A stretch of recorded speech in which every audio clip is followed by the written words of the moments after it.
पुढची बातमी पाहूयात। आपल्या देशात सर्व धर्म समभाव नाही असं वक्तव्य नितेश राणे यांनी केलंय। भाईचाराचे टेप रेकॉर्डर लावू नका असं देखील वक्तव्य नितेश राणे यांनी केलं। नेरळच्या सभेतून त्यांनी हे वक्तव्य केलेलं आहे। आपल्या देशात सर्व धर्म समभाव नाही, भाईचाराचे टेप रेकॉर्डर लावू नका असं वक्तव्य नितेश राणे यांनी केलंय।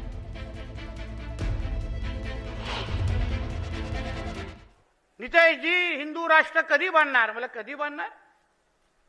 ज्या देशामध्ये, ज्या राष्ट्रामध्ये 90% हिंदू राहत असतील तर तो हिंदू राष्ट्रच आहे हे पहिलं सर्व स्वीकारलं पाहिजे। हिंदूच राष्ट्र आहे, पहिलं हे स्वीकारायला शिका। आपल्या देशामध्ये सर्व धर्म समभाव नाही, भाईचाराचे टेप रेकॉर्डर लावायचे नाहीत, गंगा जमुना तहजीब वाजवायचे ते जाऊन पाकिस्तानमध्ये वाजवा, आमच्या हिंदू राष्ट्रामध्ये वाजवायचे नाही।